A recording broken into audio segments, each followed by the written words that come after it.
അപ്പോൾ എന്നെ വന്ന് SS രാജേന്ദ്രൻ്റെ പങ്കജവലി ചേച്ചിയുടെ അടുത്ത് ആ അമ്മയുടെ അടുത്ത് എന്നെ വിട്ടിട്ട് കുറേ പിള്ളേരുടെ കൂടെ ഞാനൊരു കൊച്ചായിട്ട് അവിടെ നിന്നു. അപ്പോൾ അവർ ഒരു ഡ്രാമ അവരുടെ ഒരു ഡ്രാമ. അപ്പോൾ അപ്പോഴേക്കും ഈ വിജയകുമാരി എന്ന് പറഞ്ഞ ഒരു പ്രഗ്നൻ്റ് ആയിരുന്നു. അപ്പോൾ അവർക്ക് അവരുടെ റോൾ അഭിനയിക്കാനായിട്ട്, ഹീറോയിൻ തന്നെയാണ്, അവരുടെ റോൾ അഭിനയിക്കാനായിട്ട് എന്നെ എല്ലാം വെച്ച് കെട്ടി 13 വയസ്സ് എത്ര വലുതുണ്ടാവും വെച്ച് കെട്ടിയൊക്കെ ശരിയാക്കി. പക്ഷെ പൊക്കം ഉണ്ടായിരുന്നു, കാരണം ഞാൻ രക്ഷപ്പെട്ടു, ഇത്രയും തന്നെ പൊക്കം. അപ്പോൾ അങ്ങനെ നാടകത്തിൽ അഭിനയിച്ചു. റിഹേഴ്സലൊക്കെ കഴിഞ്ഞ് അവർ വീട്ടിൽ തന്നെ റിഹേഴ്സലൊക്കെ കഴിഞ്ഞ് അവർ ഒരു നാടകം, ഫസ്റ്റ് ഡ്രാമ.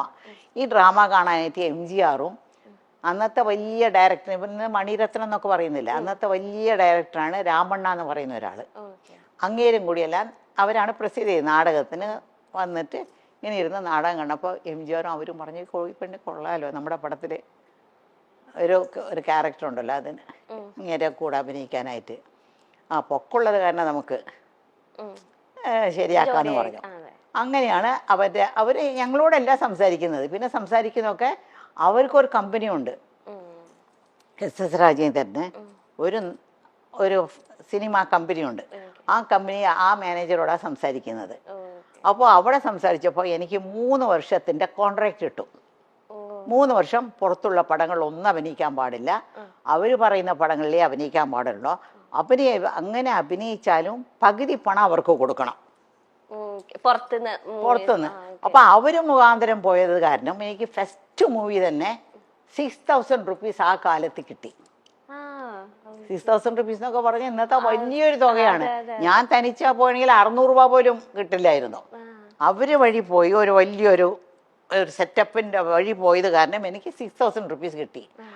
പിന്നെ ആ 3,000 രൂപ ഉണ്ടല്ലോ എനിക്ക് കിട്ടേണ്ട, അവർ 3,000 രൂപ എടുത്തു, എനിക്ക് 3,000 രൂപ. ഞങ്ങൾക്ക് അമ്മേടെ, എനിക്കൊന്നും അറിയില്ല, ഇതൊക്കെ അമ്മയാണ് കഴുത്തിടുന്നത്. ഞാൻ മേജറല്ലല്ലോ, കഴുത്തിടുന്നതും മേടിക്കുന്നതും ഒക്കെ അമ്മയാണ്. അപ്പം ഞാൻ അമ്മയോട് ചോദിച്ചേ, എനിക്കൊരു ആഗ്രഹമുണ്ട്, എനിക്ക് എന്തെങ്കിലും തരണം, ഇത് ഇന്ന് എന്തെങ്കിലും തരണം എന്ന് പറഞ്ഞു. അമ്മ പറഞ്ഞു ശരിയെന്ന് പറഞ്ഞു. ഒരു 50 രൂപ എടുത്തു കൊടുത്തു, എനിക്ക് തന്നു. ഞാൻ ഉടനെ കടയ്ക്ക് പോയിട്ട് ഒരു ഗ്രേപ്പ് വാട്ടർ മേടിച്ചു. ഗ്രേപ്പ് വാട്ടർ എന്നറിയാമോ? ഈ പിള്ളേർക്കൊക്കെ വയറ്റുവേദനയൊക്കെ വന്നാൽ ഒരു മധുരമുള്ള സാധനം കുറച്ചായിട്ട് ഇങ്ങനെ കൊടുക്കും. ഒരു ചെറിയ ടീസ്പൂൺ, ഒരു 1/2 ടീസ്പൂൺ കൊടുക്കും. വയറ്റുവേദന വന്ന് പിള്ളേർ കരയുമ്പോഴേ, കൊച്ചു പിള്ളേർ. അപ്പോൾ ഞങ്ങളെ വീട്ടിൽ എപ്പോഴും ഗ്രേപ്പ് വാട്ടർ ഉണ്ടാവും. പക്ഷെ ഞങ്ങൾക്കെല്ലാം തരത്തില്ല, ഏറ്റവും അവസാനത്തെ കൊച്ചിനെ കിട്ടത്തുള്ളത്. അപ്പോൾ ഞാൻ ആ സ്പൂൺ എടുത്ത് നക്കി നോക്കുമ്പോൾ എന്തൊരു മധുരമാണെന്നൊക്കെ തോന്നുന്നു എനിക്ക്. ആദ്യമായിട്ട് എൻ്റെ കാശിൽ ഞാൻ മേടിച്ച ഒരു ഗ്രേപ്പ് വാട്ടർ ബോട്ടിലായിരുന്നു. എന്നിട്ട് ഇത്രയും വലിയൊരു ബോട്ടിൽ 50 രൂപയ്ക്ക് കിട്ടി. അത് എടുത്ത് ഇങ്ങ് കുടിച്ചു. ആരും പിള്ളേരൊക്കെ കണ്ടാൽ കിട്ടില്ലല്ലോ, ഒരു വാതിലിൻ്റെ പുറകെ പോയി നിന്ന് കുടിക്കുന്നത്. പകുതി കഴിച്ചപ്പോൾ അതിലൊരു ലഹരിയുണ്ട് ആ ഗ്രേപ്പ് വാട്ടറിൽ. പകുതി കഴിച്ചപ്പോൾ തന്നെ എനിക്ക് ഒരു മാരിയായി, മത്ത് പിടിച്ച് തലയൊക്കെ ഒരു മാരിയായി. ഞാൻ പറഞ്ഞു അയ്യോ മതി എന്ന് വിചാരിച്ചിട്ട് പുറത്ത് വന്നിട്ട് ബാക്കിയുള്ളതെല്ലാം അവർക്കെല്ലാം കൊടുത്തു. അതാണ് എൻ്റെ ആദ്യത്തെ ശമ്പളത്തിൽ ഞാൻ ആദ്യം മേടിച്ചൊരു സാധനം. എനിക്കൊന്നും ഇത് അമ്മ എവിടെയും പറയുന്നത് ഞാൻ കേട്ടിട്ടേ. ഇപ്പം അമ്മ പറഞ്ഞു ചെന്നൈയിലേക്ക് അമ്മേനെ ആ ഒരു ചേച്ചിയുടെ അടുത്ത് ആക്കിയിട്ട് അമ്മ പോയി. അപ്പം 13 വയസ്സേ ഉള്ളൂ. അപ്പം അമ്മയ്ക്ക് ഇങ്ങനെ ഒറ്റപ്പെടൽ ഇങ്ങനെ അനുഭവിച്ചോ? ഒരു പുതിയ സ്ഥലം ഒറ്റപ്പെടൽ അനുഭവിച്ചില്ല. കാരണം ഞാൻ പോയി താമസിക്കുന്നത് പങ്കുചക്കാരെ വീട്ടില്. അവിടെ അവർക്കും കുറേ പിള്ളേരുണ്ട്. ഇന്ന് വരയ്ക്കും അവരൊക്കെ എൻ്റെ ഭയങ്കര ക്ലോസ് ആണ് അവരെല്ലാം. അവർ 4 ആൺമക്കളും ഒരു പെണ്ണും. പിന്നെ അവരുടെ ഫാമിലിയിൽ ഒരു ചാക്ക് അരി എന്ന് പറഞ്ഞാൽ അന്നൊക്കെ 100 കിലോ ആണ്. ആ ഒരു ചാക്ക് അരിയാണ് അവർ വീട്ടിൽ ദിവസം ഉണ്ടാക്കുന്നത്. അത്രയും പേര് അവരുടെ വീട്ടിലൊന്ന് ഊണ് കഴിക്കും. ആര് വന്നാലും പോയാലും അവർ വീട്ടിലും ഉണ്ടാവും. MGR പറഞ്ഞ് കേട്ടിട്ടില്ല, MGR വീട്ടിൽ ആര് പോയാലും ഊണ് കഴിച്ചിട്ടേ വിടുള്ളൂ. അതുപോലെ SS രാജേന്ദ്രൻ്റെ വീട്ടിൽ ആര് പോയാലും അവർ ഊണ് കഴിച്ചിട്ടേ പോകാവൂ. ഒരു ചാക്കരി. അപ്പൊ എത്ര പേരുണ്ടാവണം? അത് കാരണം ഒറ്റപ്പെടലേ ഇല്ല എനിക്ക്. കളിച്ചും ചിരിച്ചൊക്കെ അങ്ങനെ നടക്കും. അതിനിടയ്ക്കാണ് ഈ പാസം പടത്തിന് പോയി. അങ്ങനെ പോയപ്പോൾ പിന്നെ അപ്പോഴാണ് പാസത്തിൻ്റെ ഇത് ആദ്യത്തെ ദിവസം ആ നാടകത്തിലൊന്ന് ആലോചിച്ച് നോക്ക്. ആദ്യത്തെ നാടകത്തിൽ തന്നെ എനിക്ക് MGRന്റെ പടം കിട്ടി. അപ്പോൾ MGR ഷൂട്ടിംഗ് ആണ്. വാഹിനി വിജയ എന്ന് പറഞ്ഞ വലിയ സ്റ്റുഡിയോ ഉണ്ട് അവിടെ. ആ സ്റ്റുഡിയോയിലാണ് ഷൂട്ടിംഗ് നടക്കുന്നത്. അപ്പോൾ ഷൂട്ടിംഗ് നടക്കുമ്പോൾ ഞാൻ ആദ്യത്തെ ഷൂട്ടിംഗ് തന്നെ ഞാൻ വന്ന് വിളമ്പും, ചോറിങ്ങനെ വിളമ്പും. അതിൻ്റെ കാര്യം മറന്നുപോയി. അതായത് ആ ആദ്യത്തെ ഷൂട്ടിങ്ങിൽ തന്നെ അത് 2 ഭാഷയിലെടുക്കുന്നത്, തെലുങ്കിലും തമിഴിലും. ഇപ്പൊ ഒക്കെ ഒരു പടം ഇപ്പോ മണിച്ചിത്രത്താഴ് എടുത്തുകൂടെ നല്ലതുപോലെ ഓടിയ പിന്നെയാണ് അവിടെ മുത്തു എന്ന് പറഞ്ഞെടുത്തത്. അത് വേറെ ദിവസം നല്ല ഓടിയ. അത് അന്നത്തെ അങ്ങനെയല്ല. NTR എന്ന് പറഞ്ഞാൽ അവിടുത്തെ ഏറ്റവും വലിയ തെലുങ്കിലെ ഹീറോ ആണ്. MGR ഇവിടെ തമിഴ്നാട്ടിലെ വലിയ ഹീറോ ആണ്. NTRന്റെ പേരായിട്ട് ശാരദ, നമ്മുടെ ശാരദയല്ലേ, ആ ശാരദയും ഞാൻ MGRന്റെ പേരായിട്ട്. ഇപ്പോൾ ആദ്യം ഒരു ഷോട്ട് ഞാൻ അഭിനയിച്ച് പോയിട്ട് കഴിഞ്ഞ പിന്നെ ഞാനും MGR വന്നിരിക്കും. ആ ലൈറ്റപ്പ് ഇങ്ങനെ രണ്ടുപേരും, ആ ലൈറ്റപ്പിൽ തന്നെ അവർ രണ്ടുപേരും അഭിനയിക്കും. വേറെ ലൈറ്റപ്പോ വേറെ ദിവസമോ വേറെ സെറ്റല്ല, ആ സെയിം സെറ്റ് സെയിം ലൈറ്റപ്പിൽ ഓരോ ഷോട്ട് അങ്ങനെയാണ് എടുത്തോണ്ടിരുന്നത്. എൻ്റെ ആദ്യത്തെ ഷോട്ട് എന്ന് വെച്ചാൽ MGRക്ക് ഞാൻ ചോറിങ്ങനെ വിളമ്പി ഉണ്ണ അങ്ങേരെ ഒരു ചോറെടുത്ത് എൻ്റെ വായിൽ ഇങ്ങനെ വെച്ച് കൊടുക്കും. ഫസ്റ്റ് ഷോട്ട് അതാണ്, എൻ്റെ ജീവിതത്തിലെ ആദ്യത്തെ ഷോട്ടാണത്.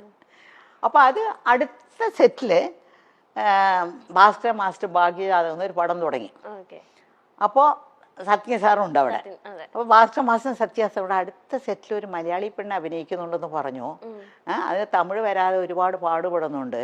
പക്ഷെ അങ്ങനെ പഠിപ്പിച്ചാണ് എടുത്തുകൊണ്ടിരിക്കുന്നത്. ആദ്യത്തെ ദിവസം അവർ രണ്ടുപേരും എൻ്റെ ഷൂട്ടിങ് കാണാൻ വന്നിട്ട് അവർക്ക് ഇഷ്ടപ്പെട്ടു എന്നെ. ഇഷ്ടപ്പെട്ടിട്ട് അവിടെ തന്നെ അമ്മയുണ്ടല്ലോ അവിടെ സംസാരിക്കാൻ, അമ്മയോട് സംസാരിച്ചിട്ട് ഇവിടെ ഒരു 5-6 ദിവസം ഷൂട്ടിംഗ് ഉണ്ടായിരുന്നു. ആ ഷൂട്ടിംഗ് കഴിഞ്ഞുകൊണ്ട് നേരെ ഞാൻ ഭാഗ്യജാതകം അഭിനയിക്കാൻ വന്നു. ഇത് ആദ്യം തുടങ്ങിയാലും റിലീസായത് ആദ്യം ഭാഗ്യജാതകമായിരുന്നു. ആക്ട് ചെയ്തത് തമിഴാണെങ്കിലും റിലീസ് ചെയ്തത് ഇതായിരുന്നു. അതായിരുന്നു. ഇപ്പത്തെ പോലത്തെ വെച്ചിട്ടുണ്ടെങ്കിൽ ഇപ്പൊന്ന് വെച്ചാൽ പക്ക ഷീറ്റ് ഇട്ട് ഇത്ര ദിവസം ഒരു പടം അല്ലെങ്കിൽ എല്ലാം ഓർഗനൈസിങ് ആദ്യം തന്നെ വിസിറ്റ് ചെയ്യും പ്ലേസ് എവിടെയൊക്കെ ഷൂട്ട് ചെയ്യേണ്ടത്. അമ്മയുടെ ഒക്കെ കാലത്തെന്ന് വെച്ചിട്ടുണ്ടെങ്കിൽ ഒരു ബിൽഡിങ് അല്ലെങ്കിൽ ഒരു സ്പേസ് എടുത്തിട്ട് 3 ഫ്ലോർസ്, അത് 3 വീടായിട്ട് സെറ്റ് ചെയ്യുക. അപ്പൊ ഒരു ഫ്ലോറിൽ നിന്ന് അടുത്ത ഫ്ലോറിലേക്ക് പോകുന്നത് അടുത്ത പടമാണ്. ആ ഫ്ലോറിലല്ല, ഈ സ്റ്റുഡിയോ അടുത്ത സ്റ്റുഡിയോ അല്ല, ഈ ഫ്ലോറിൽ നിന്ന് വേറെ ഫ്ലോർ, അവിടെ നടന്ന് കുറച്ച് അങ്ങോട്ട് പോകണം. ഒരു AVM സ്റ്റുഡിയോ എന്ന് പറഞ്ഞാൽ 40 ഏക്കറിലാണ് AVM സ്റ്റുഡിയോ ഉള്ളത്, മനസ്സിലായോ? അപ്പോൾ ആ AVM സ്റ്റുഡിയോയില് ഒരു 10-30 സെറ്റുകളുണ്ട് അവിടെ, ഫ്ലോറുകളുണ്ട്. അപ്പൊ ഈ ഫ്ലോറിൽ നിന്ന് നടന്നിപ്പോ നിങ്ങളുടെ ഇവിടെ നിന്ന് ഇറങ്ങിയില്ലേ, അടുത്ത ഫ്ലോറിലേക്ക് പോകണം. അവിടെയാണ് തെലുങ്ക്, തമിഴ്, കന്നഡം, ഹിന്ദി എല്ലാ പടങ്ങളുടെ ഷൂട്ടിങ് ഇങ്ങനെ മാറി എല്ലാവരും മാറി എടുക്കും. അത് എങ്ങനെ അമ്മയ്ക്ക് അത് പറ്റുന്നു? ഞാൻ അമ്മ പറയുമ്പോ അത് ഭയങ്കര അത്ഭുതത്തോടെ, കാരണം ഒരു ക്യാരക്ടർ അല്ലല്ലോ അടുത്ത പടത്തിൽ, അത് വേറെ കോസ്റ്റ്യൂം ഇട്ടിട്ട് അതെങ്ങനെ ഉൾക്കൊള്ളാൻ പറ്റുന്നത്? പെട്ടെന്ന് കുറച്ചു നാളായപ്പോ നമുക്ക് അങ്ങ് പരിചയമായി. ഇപ്പൊ എനിക്ക് അതൊരു വലിയ ഒരു ഒരു പാടായിട്ടൊന്നും തോന്നിയിട്ടില്ല, കഷ്ടമായിട്ടൊന്നും തോന്നിയിട്ടില്ല. അങ്ങനെ കാലത്ത് അന്നൊക്കെ ഞങ്ങളുടെ അടുത്ത് കോൾ ഷീറ്റ് മേടിക്കുന്നത് ഇപ്പൊക്കെ ഒരു പടത്തിനാണ് കോൾ ഷീറ്റ്. 40 ദിവസം കോൾ ഷീറ്റ് കൊടുത്താൽ ആ പടം തീർക്കാം. പക്ഷെ അങ്ങനെയല്ല, അവിടെ എല്ലാം ചെന്നൈയിലും അടുത്തടുത്തടുത്ത സ്റ്റുഡിയോ ആയതുകൊണ്ട് ഒരു പടത്തിന് ദിവസവും 7 to 1, അതായത് ഈ കാലത്ത് 7 മണി മുതൽ 1 മണി വരെയും കോൾ ഷീറ്റ് കൊടുക്കും. കോൾ ഷീറ്റ് കൊടുത്താൽ ആ ഒരു 10-15 ദിവസം കൊണ്ട് ആ പടം തീർക്കും. അല്ലെങ്കിൽ അടുത്ത മാസം ഷെഡ്യൂൾ കൊടുക്കും. അത് കഴിഞ്ഞാൽ പിന്നെ ഉച്ചയ്ക്ക് 2 to 9 എന്നുണ്ട്, 2 മണി മുതൽ 9 മണി വരെയും ഷൂട്ടിംഗ് ഉണ്ട്. അങ്ങനെ ഒരു പടത്തിന് കൊടുക്കും. അത് ഒരു 10-15-20 ദിവസം കൊടുക്കും. പിന്നെ രാത്രി 10 to 2 എന്ന് പറഞ്ഞൊരു ഷൂട്ടിംഗ് ഉണ്ട്, 10 to 2. അത് വരയ്ക്കും. ചില തീർക്കാൻ പോകുന്ന പടങ്ങളുണ്ട്, അപ്പൊ 10 to 5 വർക്ക് ചെയ്യും. അപ്പൊ ഇത് 3 കഴിഞ്ഞിട്ട് ഞാൻ മേക്കപ്പ് റൂമിൽ പോയി ഇങ്ങനെ പല്ലൊക്കെ തേച്ചിട്ട് വേറെ കോസ്റ്റ്യൂം ഇട്ടിട്ടാ പോകുന്നത്. അടുത്ത ഇത് തന്നെ പിറ്റേ ദിവസം 7 to 1 പോകുന്നത്. അപ്പൊ ഒരു ദിവസം മൊത്തം 4 പടമൊക്കെ അഭിനയിച്ചിട്ടുണ്ട്. ഒരു ദിവസം 4 പടം. ഇപ്പൊ രാവിലെ നോക്കിയാ ഷീലാമ്മ, ഞങ്ങൾ അന്ന് നസീർ സാറിന്റെ നായികയായി കാണുമ്പോഴും ഇപ്പൊ കെന്ന ഷോയിൽ വന്നിരിക്കുമ്പോഴും സൗന്ദര്യത്തിന്റെ കാര്യത്തിൽ ഷീലാമ്മയെ കടത്തിവെട്ടാൻ ഇവിടുത്തെ ഒരു നായിക നടിക്കും സാധിക്കില്ല. എന്താണ് ഷീലാമ്മയുടെ ഈ സൗന്ദര്യ രഹസ്യം? അയ്യോ, ഇതെന്തോന്നാ ചോദ്യം? ഇത് എല്ലാ നടികളോടും നിങ്ങൾ ചോദിക്കുന്ന ചോദ്യമല്ലേ? വേറെ പുതിയതായിട്ട് വല്ലതും ചോദിക്കൂ. അന്ന് നല്ല സൗന്ദര്യമൊന്നും ഇപ്പോഴില്ലെന്ന് എനിക്ക് നല്ലപോലെ അറിയാം. ഓർഡിനറി ഒരു സ്ത്രീ, ഈ പ്രായത്തിന് ഒത്ത ഒരു സ്ത്രീയായിട്ട് ഞാൻ എന്നെ കാണുന്നുള്ളൂ. പക്ഷെ ഞാൻ ആദ്യമായിട്ടാണ് ശീലാമ്മനെ നേരിട്ട് കാണുന്നത്. ഞാനിങ്ങനെ ഇന്റർവ്യൂസ് അല്ലെങ്കിൽ നമ്മൾ ടിവിയിലൂടെ മൊബൈൽ ഫോൺസിലൂടെ ഒക്കെ ആണല്ലോ ഇന്റർവ്യൂസ് ഒക്കെ കണ്ടിട്ടുള്ളൂ. അപ്പം ഞാനപ്പോ ഓർക്കാം, അമ്മ ഇപ്പൊ നല്ല സുന്ദരമായിട്ടിരിക്കും, അപ്പൊ ആ കാലത്ത് എന്ത് ഭംഗിയായിരിക്കും.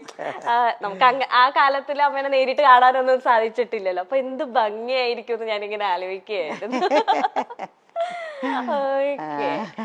അമ്മ എന്തെങ്കിലും ഡയറ്റോ അങ്ങനെ എന്തെങ്കിലുമൊക്കെ ഫോളോ ചെയ്യുന്നുണ്ട് ഇപ്പം? അതെ, ഞാൻ പറയട്ടെ, സിനിമയിൽ വന്ന് 10-20 കൊല്ലം കഴിഞ്ഞിട്ടാണ് ഞാൻ അഭിനയം നിർത്തിയിട്ട് ഞാൻ ഊട്ടിയിൽ പോയി, പിന്നെ മകന് വേണ്ടി പോയത്.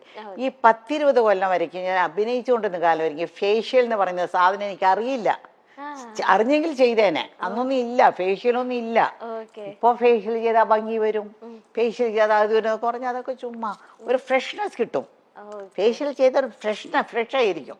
ഒരു കല്യാണ പെണ്ണ്, ഇപ്പൊ കല്യാണ പെണ്ണിൻ്റെ അമ്മയും കല്യാണ പെണ്ണിൻ്റെ അച്ഛനും എല്ലാവരും ഫേഷ്യൽ ചെയ്ത് എന്തൊക്കെയോ മുഖത്തൊക്കെ ഇട്ടിട്ട് അങ്ങനെയല്ലേ. പക്ഷെ ഞങ്ങൾക്കൊന്നും ആ കാലത്ത് അത് ഇല്ല. ഇരുന്നെങ്കിൽ ചെയ്യുമായിരുന്നു. അതെനിക്കറിയില്ല, ആ സമയത്തൊന്നും ഞങ്ങൾ ചെയ്തില്ല. സിനിമയൊക്കെ അഭിനയിച്ച് വീട്ടിൽ ചുമ്മാതിരിക്കുമ്പോൾ വേറെ ജോലിയൊന്നും ഇല്ലാതിരിക്കുമ്പോൾ ഇവരൊക്കെ കൂട്ടുകാരികളെല്ലാം ഫേഷ്യൽ ചെയ്യാനായിട്ട് ബ്യൂട്ടി പാർലർ പോകുന്നുണ്ടോ, എന്നാൽ നമുക്ക് സുന്ദരിയാവാന്ന് പറഞ്ഞ് പോയി ചെയ്തിട്ടുണ്ട്. വീട്ടിലത്തെ പൊടിക്കൈകളൊക്കെ അമ്മ ട്രൈ ചെയ്യാറുണ്ടോ? മഞ്ഞള്, നമ്മളൊക്കെ ചേർന്ന് മഞ്ഞൾ അരച്ച് വെക്കുക, കടലമാവ് ഇടുക, അങ്ങനെ അതൊന്നും ഞാൻ ചെയ്യാം. അതൊന്നും എന്നെ കൊണ്ട് വയ്യ, അത്രയും ക്ഷമയൊന്നും എനിക്കില്ല.